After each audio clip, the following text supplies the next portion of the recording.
The following is a special presentation of Tony Kurre Radio.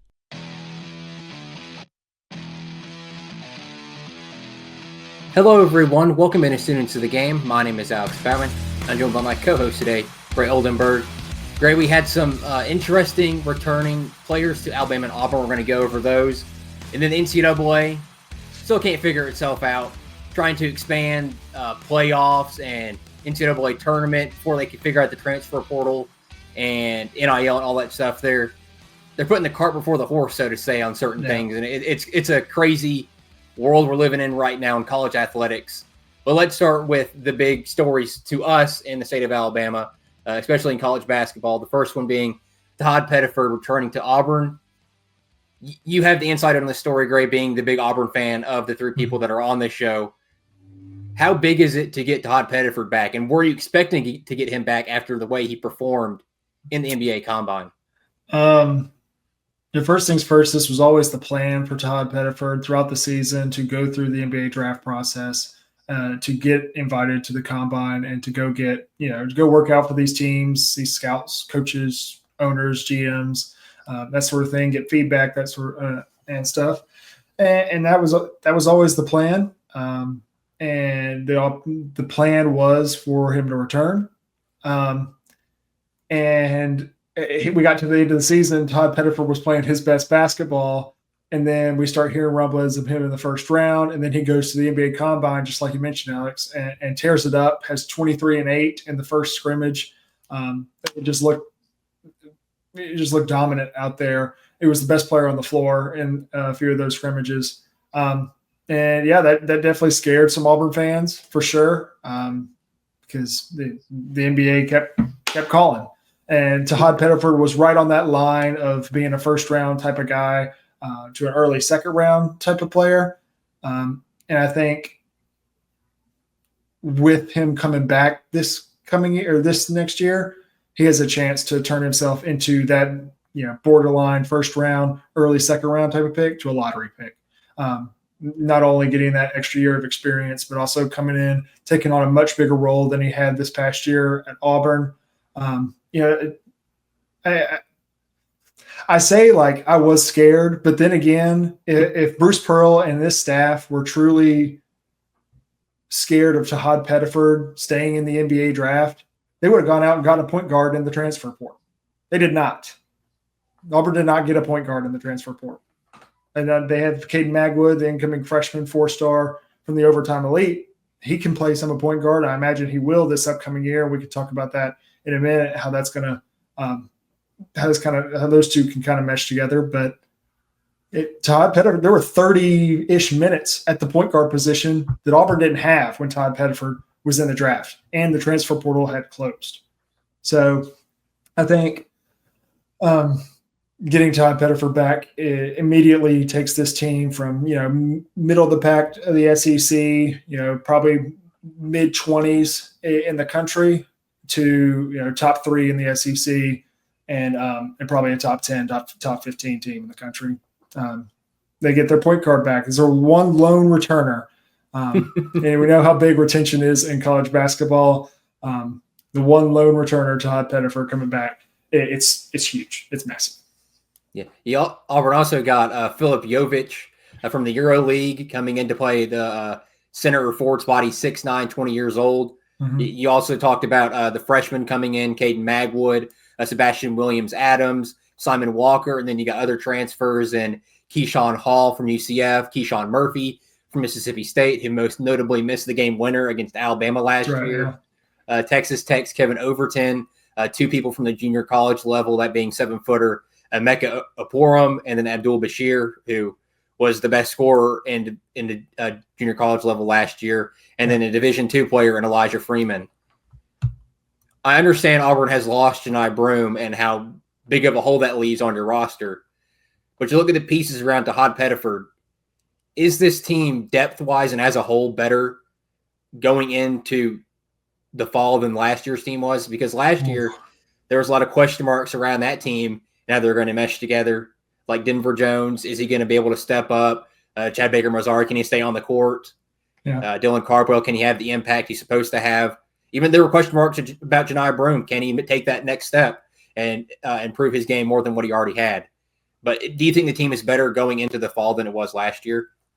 I think depth-wise, you do have to think about that because of what this team is, 11 deep.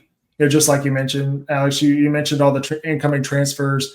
And we know how big retention is in college basketball, and Tahad being the lone returner does worry me. But if there's a staff, if there's a head coach that is going to be able to mesh these guys together prior to November, it's Bruce Pearl and his staff.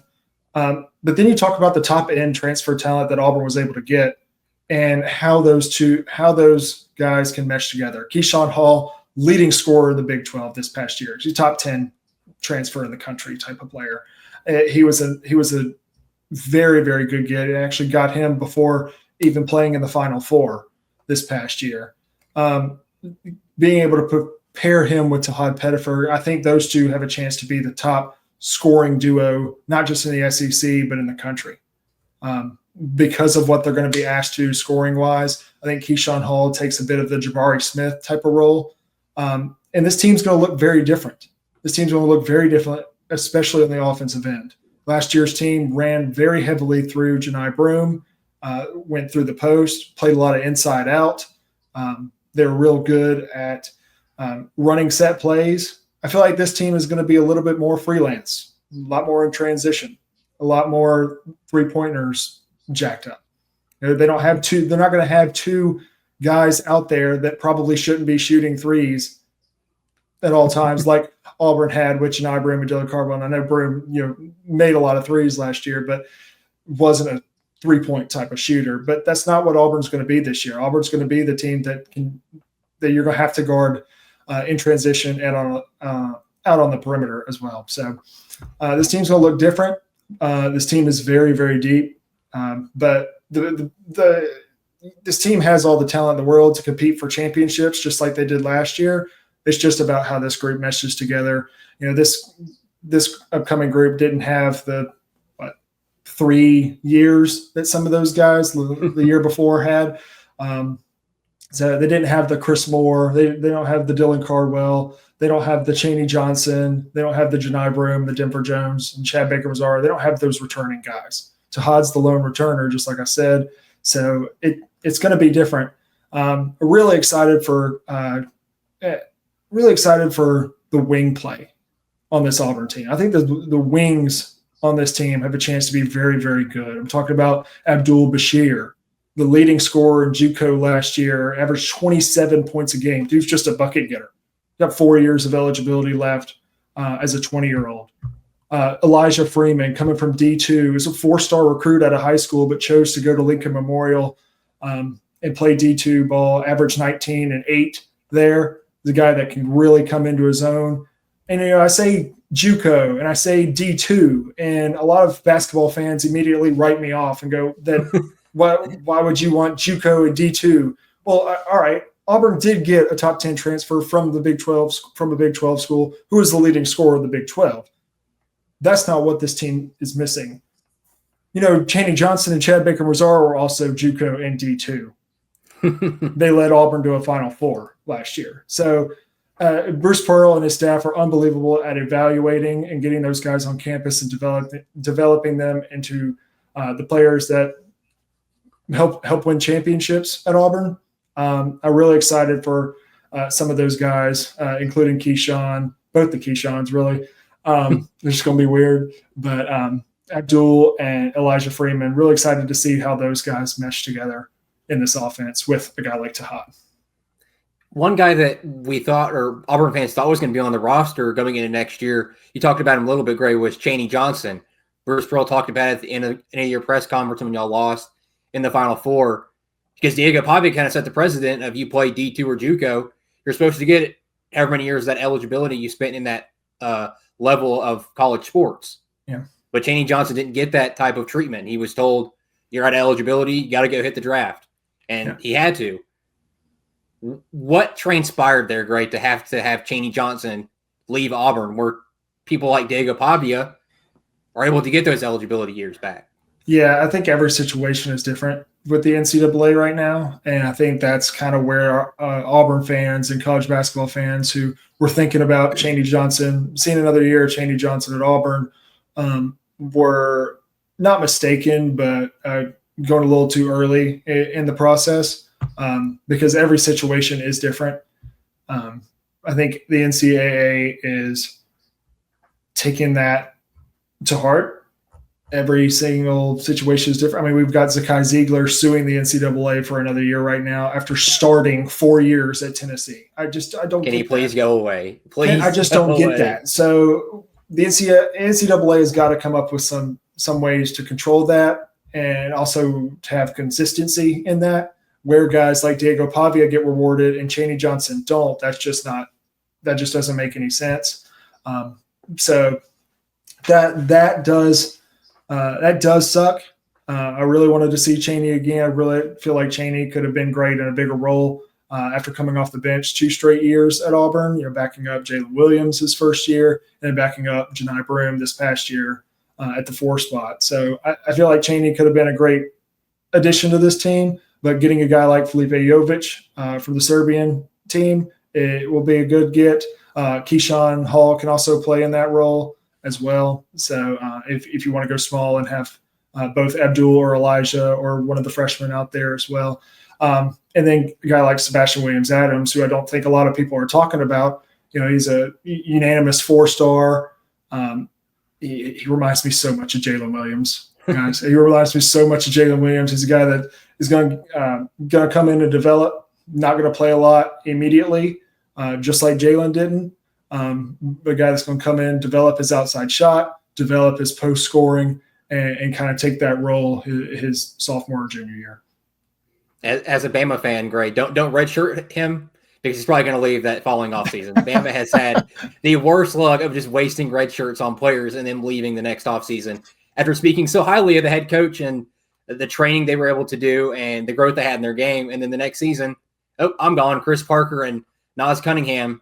I mean, what was the point? Yeah. If you're not going to believe in the process, don't even commit to the school. But I digress here. As we're talking about Alabama, LeBaron Philon returns for them. Like Todd Pettiford, a huge get back from the NBA draft. Philon had told people, and Nate Oates, I'm not coming back. I'm staying in the draft. Nate Oates had decided, okay, we're going to go after Desmond Claude, the USC transfer. But Philon at the 11th hour says, you know what, coach, I'm coming back for another year. I mean, I was half asleep when I got that notification from ESPN and when y'all texted the group chat, Gray, that Philon was coming back. I was ecstatic for us and for him because I looked at the way he performed last season. And in the biggest game of the year against Duke, he played, I think he was the best player on the court at times.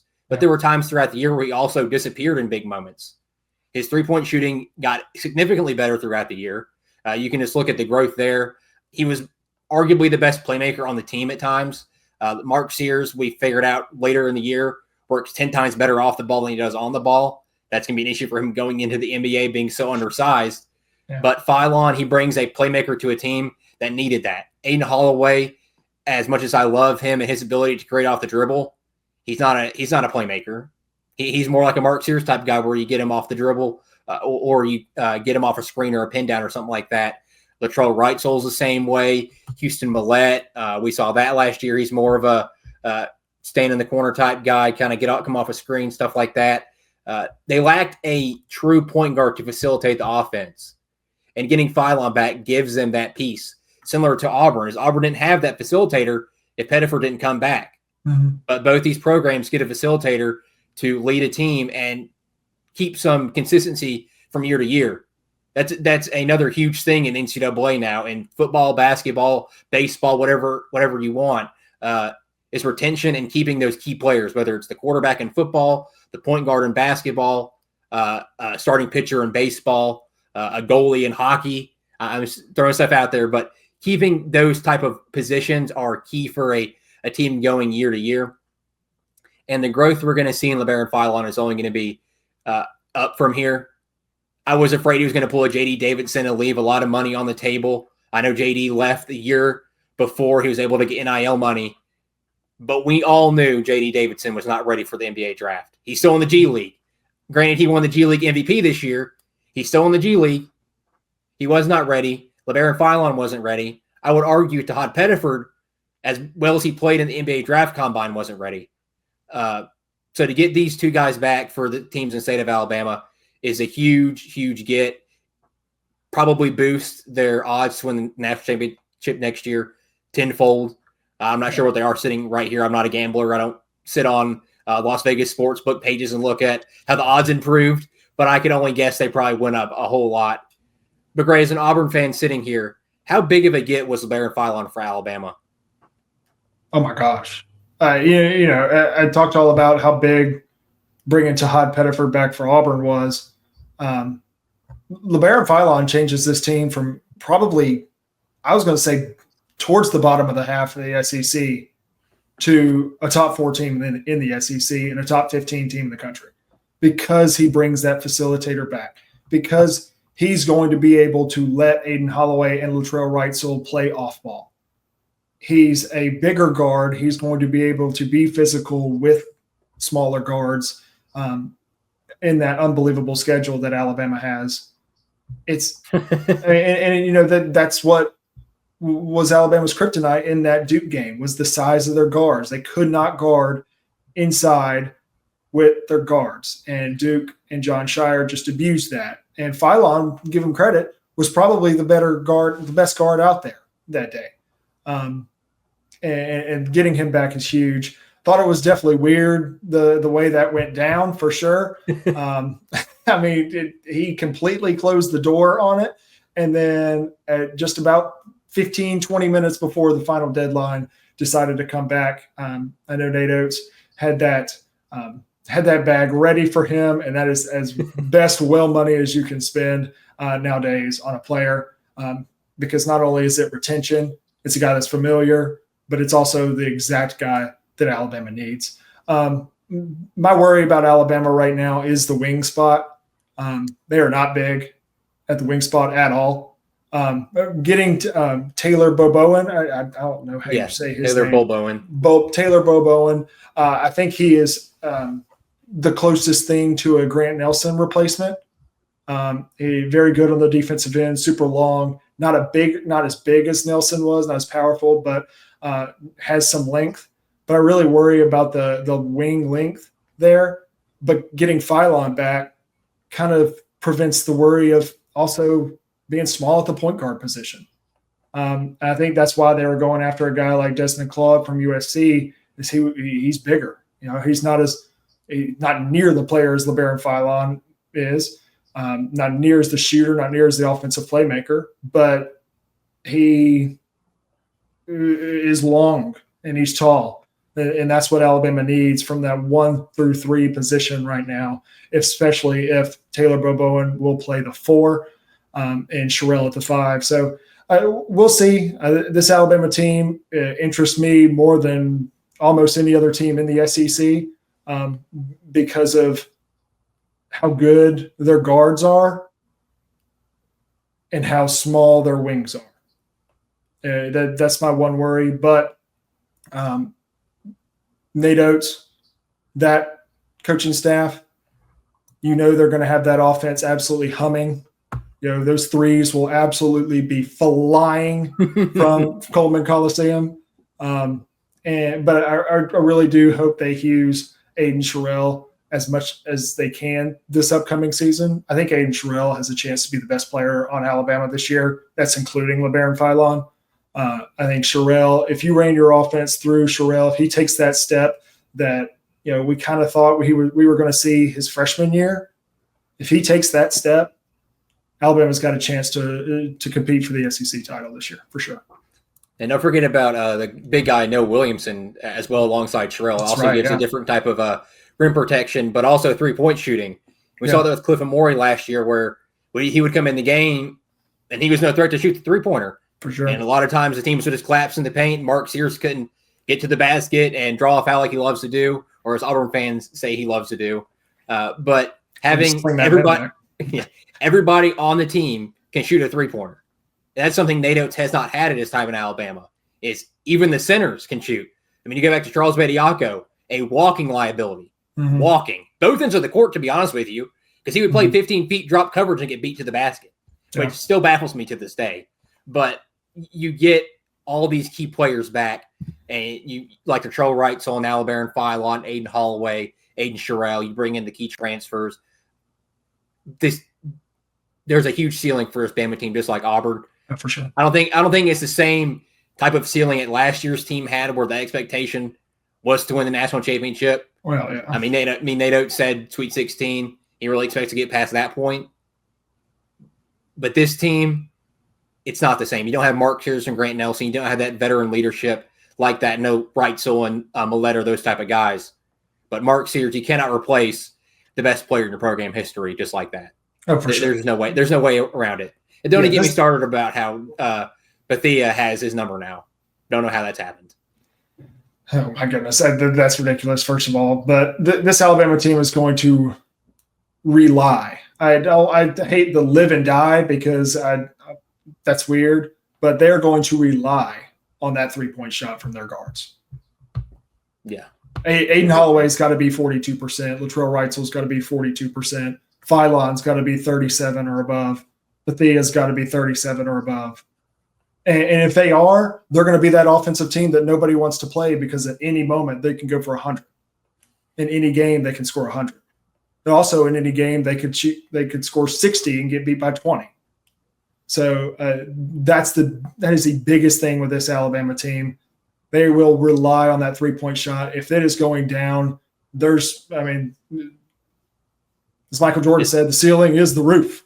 Just ask BYU. Exactly. But also don't want to get those guards beat up over the course of this heavy schedule because you will play a lot of bigger guards. And then even when you get in the SEC, you'll play a lot of bigger guards. So bringing a guy like Philon back not only adds the length to that room and the playmaking to that room, but also an extra body. I mean, that's huge. Just this backcourt is star-studded and deep. Just got to shoot it well. Well, when you have players like Bolt Bowen and Latrell Wrightsell, Noah Williamson, Sherrill, Holloway, a few of those guys shot over 40%. I know Bolt Bowen did. Wrightsell shot almost 50% from three before he got injured. Millett's a good three-point shooter. He had his time at Pepperdine. You have the three-point shooters around Philon. Philon doesn't have to go out there and hit 5 three-pointers a game. He can just facilitate to the guys that are going to do that. And we saw it in BYU's game last year where Bama, Philon didn't have to do that much. I thought that was one of Philon's worst games of the year, but you had Mark Sears deciding he was going to have an all-time performance in that game. Yep. So moving on from Auburn and Alabama basketball and talking about the clown show that is the college football world and college basketball world. College football playoff is now moving to straight seeding, Gray, after last year's whatever it was, where you had Boise State and Arizona State getting a bye. All 4 teams that received the first round bye ended up losing in the first round, but now they're moving to the straight seeding model where it's going to be seeded 1 through 12. You're not going to have anybody get a guaranteed first round bye, regardless if you win your conference championship or not. It's going to be the top 4 teams. It could be 1 SEC team and 3 Big Ten teams. Could be 2 Big Ten teams, 2 SEC teams, or could be a time where there's actual 4 conference champions in the top 4. But there's going to be no more guaranteed buys anymore. You would assume the SEC and Big Ten more likely get buys as a champion. But are you a fan of the straight seeding model over the guaranteed first-round buys for conference championship winners? Look, I do have mixed feelings on this because, yes, I do like the straight seeding. I don't like that we're at 12. I think we should have still gone to straight 8 seeding, 1 through 8. 1 plays 8, 2 plays 7, and just do it like that. You can still have games on campus. You can still have these New Year's 6 games as playoff games and still fill time, just like college football playoff is trying to do. But it also takes away from the importance of winning your conference championship. And that's upsetting. That's extremely upsetting because as somebody that your goal, and I don't care about people telling me like, the goal is to win a national championship for this team. When a team starts fall camp, their goal on their whiteboard in the locker room or whatever, or their film room, is to win their conference. That's the first goal you achieve. It's not to win this game. It's not to win 6 games straight. It's not to get to a bowl game. It's to win your conference championship and then go win the postseason. But now it's just going to be one of the top 12 teams. That's all that matters. And then you're going to have teams that lose their conference championship, purposefully lose their conference championship, so they can host a playoff game. And just like you said, Alex, all 4 of the teams that got byes this past year lost in the first round. It's because the other team had momentum. You cannot tell me that Tennessee game for Ohio State didn't propel them against Oregon. Oh, yeah. Same thing with Penn State. I mean, can you imagine if Ohio State had lost to Michigan and had a bye and had to sit there and wait? That had been their first game off losing to Michigan. They'd had poor momentum. Yeah. Let's say just at the Rose Bowl for some reason. I mean, that would have been horrible. Yeah, for sure. For sure. So it completely changes everything about college football. It completely changes your goals as a team, which sucks. As much as I like the straight seeding, because I didn't like the fact that Boise State and who else was Arizona State were rewarded over Texas and Ohio State and teams like that this year. Those teams weren't better teams than the other ones. Obviously, we saw that when they all lost. But and I think that was a major part of why we're doing the straight seeding now. But still, it just ruins the advantage and of winning your conference championship, which sucks. And I have a bold prediction that within the next 5 to 10 years, conference championships will cease to exist. We will no longer have conference championships. Yeah. Your conference champion will be the regular season champion. It's whoever's the highest seed out of that conference at the end of the regular season. And then we'll just start the playoff in the first week of December. So that's definitely what's going to happen. This is the first step to it, where it just doesn't mean anything anymore. All it is just a trophy to take home, because then you ruin momentum, and then you don't get to host a playoff game, and it's just they did this all wrong, and it's frustrating. But now you just got to be one of the top 12 teams. Well, there were some question marks last year about who the top 12 teams were.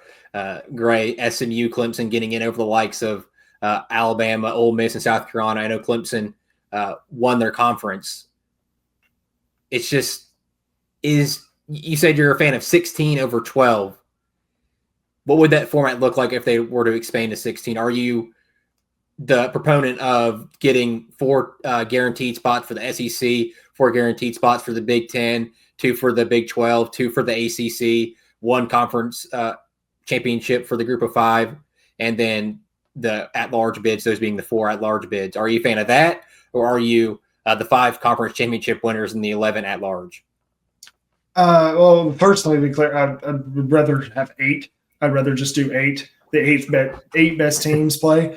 But I know ESPN and college football and college football playoff like to have their games. So I think 16 makes more sense, because you don't have automatic buys. You've got the top teams playing in the first round. Every other playoff format in every other sport, the top teams have to play in the first round. Except the NFL. Except the NFL, where the top team, and sometimes that is a disadvantage to that number 1 overall seed. It's a major disadvantage. So it's a problem. It's a problem. You want the top teams playing. You want the top teams to be rewarded for hosting a college football playoff game, and to play the worst of the 16. I'm a fan of just going 1 through 16. just seeding it 1 through 16, just like this straight seeding. But again, that takes away from your conference championships. So if you were to do conference championships, I think you got to do the 5 best conference champions are automatically in. That doesn't mean they're seeded 1 through 5, but they're automatically in. And then 11 at-large bids. Yeah, I'm the same way. There's a lot of years where there's not 4 great Big Ten teams. No. Majority of the time, it's just Ohio State, Penn State, Michigan. And I understand they added Oregon and USC and Washington and UCLA. But there's going to be years just like this year where Michigan had a down year. Oregon might have a down year. I understand they have a lot of donors with Phil Knight and all that type of money coming in. There's no guarantee you're going to go 10-2, 11-1, 12-0 every year. There is going to be a year where you go 9-3 or 8-4 in these leagues now because of the NIL and the transfer portal. There's going to be years in the SEC where there might not be 4 deserving teams to get in. Now, 9 times out of 10 there will be because SEC is so good at football. Yeah. But there might be a year where you might have an 8-4 Alabama sitting there or an 8-4 Texas. Look at the ACC and the Big 12. Is there always going to be 2 great teams coming out of those conferences? No. ACC last year, I don't think SMU and Clemson were great. Now, Miami, they got left out as well. So you could argue they had 3 great teams. The Big 12, there's years where they don't even have 1 great team that deserves to be in the college football playoff. So the system of having 4 guaranteed spots for both the Big 10 and the SEC and 2 for the Big 12 and the ACC is idiotic. I don't get that stance. The 11-5 format is a million times better. That gets you the 16 best teams, not the 16 teams based on their conference. It gives you the 16 best teams regardless of what conference they're in, Big 10, American, ACC, SEC, whoever. So just like you, Gray, I'm a big fan of having 11 plus 5. 12 and 16 are too much for me. I think just having a top 10 would be perfect number. Yeah. Perfect number for everybody. 8, people don't like 8. People don't like 6. Some people say 12's too much, 16's too much. 10, perfect round number. You get the top 10. Why don't we just go to 68? Well, you want to talk about 68 teams, Gray. Let's go ahead and move on to that. The NCAA men's basketball tournament, they're talking about some expansion. The commissioner of the NCAA, Charlie Baker, went on some news station or whatever and talked about how he wants to expand the NCAA men's basketball tournament from 68 teams to 72 or 76. And I talked about it when we started the show, Gray. We are putting the cart before the horse. Yes. We're trying to expand playoffs, add different things, and we still can't figure out the NIL and the transfer portal. Can we take one step, do one thing at a time? Yeah. I mean, this is like kindergarten stuff where you have a list and you go down it. And I understand there's certain times where you have to multitask and you're juggling different things at once. But there's no reason to expand the NCAA men's basketball tournament. It's not an issue. No. There is not a big fan out there or group of fans out there, to my knowledge, that want to see the tournament expand to 72 or 76 teams. I know. The only people that are a fan of that are the people that make money off of it. Am I wrong? No. Oh, no. Not at all. This is the best playoff setting in all of sports. Every sport, every level. March Madness, I will defend that until I die, is the best playoff in all of sports. Just top to bottom. Why are we messing with it? Why are we trying to touch it? Why are we messing with that before we are trying to get rules and regulations on NIL? We've got players being offered $6 to $10 million a year. There was a report that Cooper Flagg made $30 million in NIL deals this past year.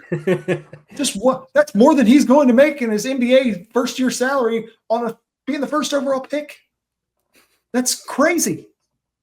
That's crazy. Why not have some rules and regulations on that? We also have to figure out the wild, wild west transfer portal. You ask any coach at any sport, any level, what's going on with the transfer portal? He's like, I don't even know. We're just got to try and get some players in here. I have no idea. We've got to have some rules with it. Whether they're successful, they're unsuccessful, whether they're at a big school or a small school, whether they have resources or not, no matter the sport, every single coach, every single AD, every single associate AD, every single NIL collective, they're having problems with the transfer portal. It's insane. We got coaches that have to recruit their own roster harder than they have to recruit high school kids or transfers. It's insane. Why not let's prioritize a little bit, Charlie Baker, and stay away from messing with March Madness, which is already the best thing he has going for him. And let's fix what's going wrong first. If it ain't broke, don't fix it. Why are we touching the NCAA men's basketball tournament? It is not broken. But what is broken is the transfer portal. What is broken is NIL. Let's try and fix that first. And then if you want to touch the NCAA basketball tournament after everything's going well because you just want to do something and you can't figure out what to do with your hands right now, I'll listen. But I'm not going to listen with this. His reasoning behind this is basically to give some of the schools that were probably among the best teams in the country a way into the tournament. You're telling me the best teams in this country are ranked 72nd in the seeding list? Are we serious? You think West Virginia would have gone on a huge run this past year? No, they would not. Here's a stat for you. Nearly 98% of Ken Palm top 30 teams have made the NCAA tournament since 2015. And teams ranked 31 to 40 in Ken Palm have earned NCAA tournament bids 75% of the time. And no team seeded lower than an 8 seed has ever won the national title. So do we really think the team that's going to be the 72nd team in, the 71st, the 70th, the 76th is going to go on some massive run to win the national championship?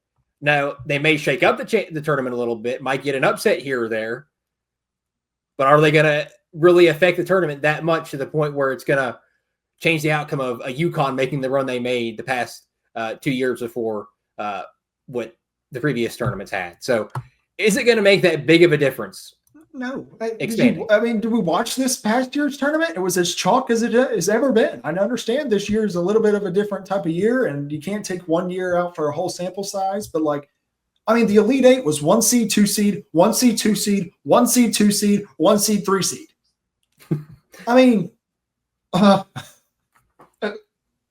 We think West Virginia as a 12 seed would have made a difference.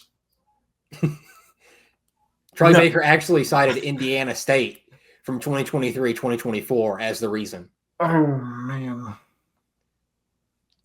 That's a one big league. That's a one big bid league. You don't win that conference tournament, you are not going to be in that tournament. Oh, my goodness. The fact that we're trying to mess with the greatest tournament in all of sports and trying to change it in a way to profit more and give smaller schools a chance to win a game in the NCAA. I didn't say go on a run to win a game. Because we're not talking about a 16 seed getting in, because those 16 seeds are really lower level teams that won their conference tournament because they're in a one big league. We're talking about teams that would be ranked between 9 seed and 14 seed that we're trying to add into the tournament. Just like you said, Alex, what difference is that going to make? Why? Just win more games, play more quad one opponents. I don't get that. I don't get why we're trying to accommodate for teams that didn't do enough to get into the NCAA tournament when the tournament is perfectly fine and that team being in the tournament is not going to affect it at all. This is completely different from the college football playoff, because you can't tell me that South Carolina, Ole Miss, Miami, or Alabama being in the tournament over an SMU or Clemson this past year wouldn't have changed the outcome. I mean, I think Ohio State would have steamed through and won the championship, but that definitely would have changed outcomes of games for sure. Mm-hmm. But this is not going to change an outcome of a game. I mean, it may change an outcome of one game, but is that enough to mess with the NCAA tournament just for a small school, a few extra small schools to get in every year and an at-large bid because they didn't win their conference tournament? That's crazy. That's crazy. How about they just learn to buck up a little bit, play some more quad one opponents, maybe win a few more games to qualify for the NCAA tournament, like all the other ones do? You know, we got group of five. I know that there's no power 4, power 5 like in college basketball, but we've got group of 5 type of schools that are, going to Maui and going to the Players Era and going to Battle for Atlantis, going and scheduling big time opponents, going on the road to these bigger schools, these ACC and these SEC and Big 12 type schools, trying to win these games and then trying to win their conference and win their conference tournament to get into the NCAA tournament and being rewarded for it. And because, there's 68 teams. We've got room. We've got room for you. College football playoff, we don't apparently, but in this, we've got room for you. But why are we messing with it? Just for a team who didn't play in the Players Era, or didn't play in Maui, or didn't go to the Battle for Atlantis, or didn't schedule that quad one game on the road because they knew it was going to be a loss. Why are we rewarding those teams? Why are we rewarding them just to accommodate them to get them into the NCAA tournament? They just need to do better. They just need to do better. And you just need to prevent, and part of this problem is the transfer portal, because you're seeing these players, for these really good players for those lower level teams, go to SEC schools, go to Big 12 schools, go to ACC schools, because they can and they get a lot of money for it. And so that's priorities. Exactly. But the SEC had 14 teams in the NCAA tournament this year. 2 years ago, they only had 14 teams total. It's that different. It's those, a normal SEC tournament or NCAA tournament appearances probably get, between 8 or 10. That's probably normal. That's probably a few years ago. That's probably what they got. Probably, 8, 9, 10. That's 4. That's going from 72. That's going to 72. That's 4 right there that can go to an at-large bid for a smaller school. The problem is all those players from those teams are on SEC schools, scattered around, or on ACC schools or Big 12 schools or Big 10, doesn't matter. And they're performing and getting themselves into the tournament, adding more teams from the SEC, adding more teams from the ACC, not this year, but from the ACC or the Big 10 or the Big 12, adding more of those teams because they've gotten the money from the transfer portal. Then these lower level teams, not only are they not competing as well because their players are leaving, but all their spots are being taken up by the bigger schools with the money. Well, the problem isn't the number of teams we're letting into the NCAA tournament. The problem is the transfer portal. The problem is NIL. We keep going back. We keep going back to the priorities. Let's focus on what we need to focus on first, and not touch what we've got going for us. Charlie Baker does not get it at all. The clown show continues with the NCAA and their antics. We'll be back next week. I appreciate everyone for listening and watching, students of the game.